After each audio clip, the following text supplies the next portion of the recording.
नमस्कार। सीबीएसई के बड़े सिस्टम को एक 17 साल के लड़के ने कैसे चुनौती दी है, सार्थक सिद्धांत ने। आज हम उसी पे बात करते हैं। क्या एक 17 साल का छात्र देश की सबसे बड़ी शिक्षा संस्था से सवाल पूछ सकता है?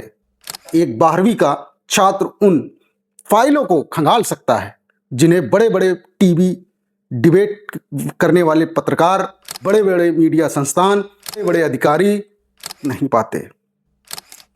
क्या सच बोलने की कीमत उसे पाकिस्तानी और एंटी नेशनल कहलाकर चुकानी पड़ सकती है? क्या आज के इस वीडियो में सार्थक सिद्धांत की, जिसने सीबीएसई के ओएसएम सिस्टम और उससे जुड़े टेंडर पर सवाल उठाकर पूरे शिक्षा तंत्र को कटघरे में खड़ा कर दिया है। सीबीएसई ने 2026 में पहली बार बड़े पैमाने पर ओएसएम यानी कि ऑन स्क्रीन मार्किंग सिस्टम लागू किया। इसमें उत्तर पुस्तिका को स्कैन करके डिजिटल तरीके से जांचा गया। परिणाम आने के बाद हजारों छात्रों के कम अंक आए।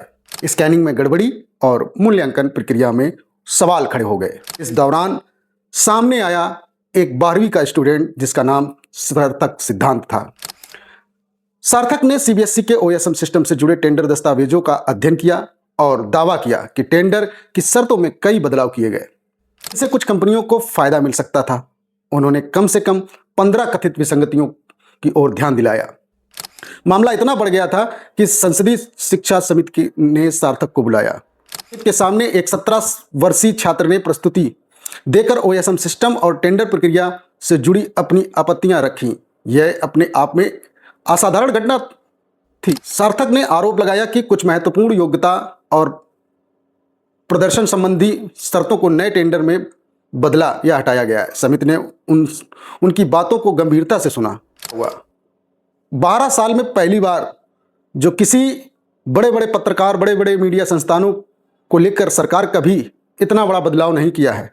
यहाँ तक सोचो, एक चपरासी तक का किसी टीवी डिबेट के या टीवी चैनल के कहने से उसका ट्रांसफ़र नहीं हुआ है। इन 12 सालों में एक 12वीं का छात्र ने पूरे एजुकेशन सिस्टम को हिला दिया और इस्तीफा दिलवाना पड़ा मोदी सरकार को, सीबीएसई के जो मेन आला अधिकारी थे। आप समझो कि ओएसएम विवाद के दौरान कई छात्रों को सोशल मीडिया पर ट्रोलिंग का सामना करना पड़ा। अरे इसी सिद्धार्थ को तो लोग, कई टीवी चैनल वालों ने पाकिस्तानी करार दे दिया। बड़ी सोचने वाली बात है कि आप, हम और आप हैं कहाँ, और हम और आप किस भारत में इस समय शिक्षा को लेकर लोगों को सड़कों पे आना पड़ता है, लोगों को अपनी बात मनवानी पड़ती है। सरकार 12 सालों में पहली बार इस बात को मानने को तैयार है। अभी भी नीट का पेपर लीक हुआ, लेकिन गवर्नमेंट ये नहीं मानने को तैयार है कि पेपर लीक गवर्नमेंट के सिस्टम की झोल की वजह से हुआ।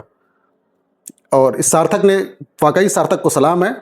ऐसे अगर हमारे देश में और जागरूक स्टूडेंट बातें, अपनी आवाज़ें उठाते रहेंगे तो इन शिक्षा के माफियाओं का एक दिन दमन जरूर होगा।